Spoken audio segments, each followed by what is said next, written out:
ಈ ದಿನದ ರೆಸಿಪಿ ಗೋಲಿ ಬಜ್ಜಿ ಅಥವಾ ಇದಕ್ಕೆ ಮಂಗಳೂರು ಬಜ್ಜಿ ಅಂತಲೂ ಕರೀತಾರೆ. ಬೇಕಾಗುವ ಸಾಮಗ್ರಿಗಳನ್ನು ನೋಡೋಣ. ಸಣ್ಣದಾಗಿ ಹೆಚ್ಚಿದ ಈರುಳ್ಳಿ, ಹಸಿಮೆಣಸಿನಕಾಯಿ, ಕರಿಬೇವು, ಕೊತ್ತಂಬರಿ, ರುಚಿಗೆ ತಕ್ಕಷ್ಟು ಉಪ್ಪು, ಅಜ್ವಾನ್, ಅಡುಗೆ ಸೋಡಾ, ಸಕ್ಕರೆ, ಜೀರಿಗೆ ಮತ್ತು 1 ಬೌಲ್ ಮೊಸರು, 2 ಬೌಲ್ ಮೈದಾ ಹಿಟ್ಟು. ಈಗ 1 ಬೌಲ್ಗೆ ಮೈದಾ ಹಿಟ್ಟು ಹಾಕ್ಕೊತಾ ಇದ್ದೀನಿ. ಸೋಡಾ ಪುಡಿ, ಸಕ್ಕರೆ, ಅಜ್ವಾನ್, ಜೀರಿಗೆ,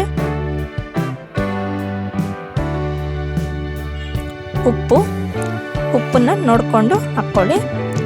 ಕೊತ್ತಂಬರಿ, ಕರಿಬೇವು, ಹಸಿಮೆಣಸಿನ್ಕಾಯಿ, ಈರುಳ್ಳಿ ಇದನ್ನೆಲ್ಲ ಒಂದ್ಸರಿ ಚೆನ್ನಾಗಿ ಮಿಕ್ಸ್ ಮಾಡ್ಕೋಬೇಕು. ಈರುಳ್ಳಿ ಬೇಕಾದರೆ ಸ್ಕಿಪ್ ಮಾಡ್ಕೊಳ್ಳಿ. ಈರುಳ್ಳಿ ಹಾಕೋದ್ರಿಂದ ಮಸ್ತಾಗಿ ಬರ್ತಾವಂತ ನಾನು ಇಲ್ಲಿ ಈರುಳ್ಳಿನ ಯೂಸ್ ಮಾಡ್ತಾ ಇದ್ದೀನಿ. ಈ ಥರ ಎಲ್ಲ ಚೆನ್ನಾಗಿ ಮಿಕ್ಸ್ ಆದ ನಂತರ ನಾನೀಗ ಇದಕ್ಕೆ 1 ಬೌಲು ಮೊಸರು ಹಾಕ್ಕೊತಾ ಇದ್ದೀನಿ. ಆದಷ್ಟು ಹುಳಿ ಮೊಸರನ್ನೇ ಬಳಸ್ಕೊಳ್ಳಿ. ಬೇಗ ಮತ್ತು ಸುಲಭವಾದ ವಿಧಾನದಲ್ಲಿ ಮಾಡ್ಬೋದು. ಟೀ ಟೈಮ್ ಸ್ನ್ಯಾಕ್ ಆಗಿ ಮಾಡ್ಕೊಳ್ಳಿ, ಮಸ್ತಾಗಿರುತ್ತೆ ಇದು. 2 ಬೌಲ್ ಮೈದಾ ಹಿಟ್ಟಿಗೆ 1 ಬೌಲ್ ಮೊಸರು ಹಾಕ್ಕೊಂಡಿದ್ದೀನಿ ನಾನಿಲ್ಲಿ.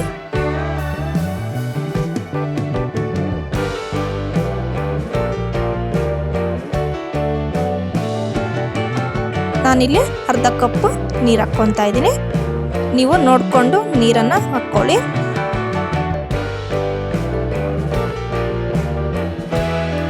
ನೀವು ಎಷ್ಟು ಚೆನ್ನಾಗಿ ಹಿಟ್ಟನ್ನ ಮಿಕ್ಸ್ ಮಾಡ್ಕೊತೀರೋ ಅಷ್ಟು ಚೆನ್ನಾಗಿ ಬಜ್ಜಿ ಬರ್ತವೆ.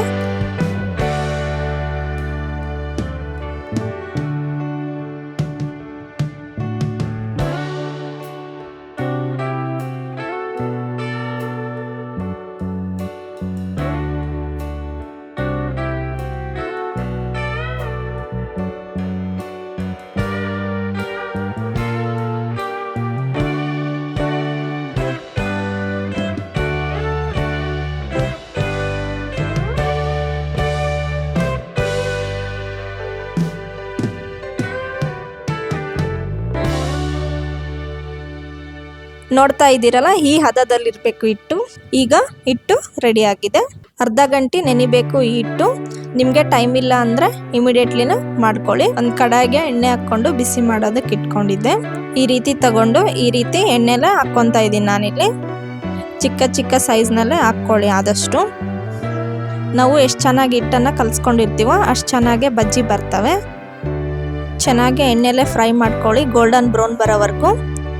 ಮೀಡಿಯಮ್ ಫ್ಲೇಮಲ್ಲೇ ಇಟ್ಕೊಂಡು ಕರೀರಿ. ಟೀ ಟೈಮಲ್ಲಿ ನೀವು ಒಂದ್ಸರಿ ಮನೆಯಲ್ಲೇ ಟ್ರೈ ಮಾಡಿ ನೋಡಿ.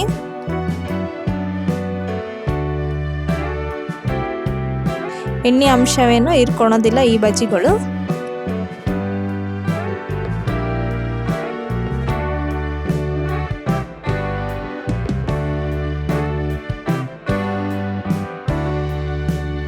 ಈಗ ತಿರುಗಿಸಿ ಹಾಕ್ಕೊಳ್ತಾ ಇದ್ದೀನಿ, ನೋಡ್ತಾ ಇದ್ದೀರಲ್ಲ.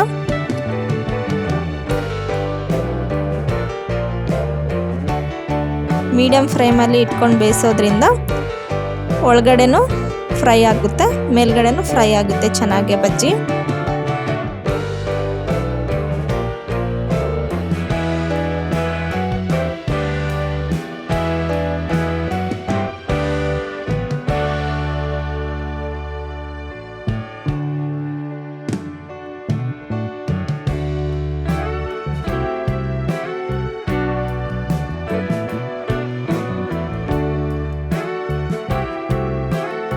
ನೋಡ್ತಾ ಇದ್ದೀರಲ್ಲ, ಗೋಲ್ಡನ್ ಬ್ರೌನ್ ಕಲರ್ ಬಂದಿದೆ. ನೋಡೋಕ್ಕೆ ಎಷ್ಟು ಚೆನ್ನಾಗಿ ಕಾಣಿಸ್ತಾ ಇದೆ, ತಿಂದರೆ ಹೇಗಿರಲ್ಲ. ಈಗ ಮಂಗಳೂರು ಗೋಲಿ ಬಜ್ಜಿ ಸವಿಯಲು ಸಿದ್ಧವಾಗಿದೆ.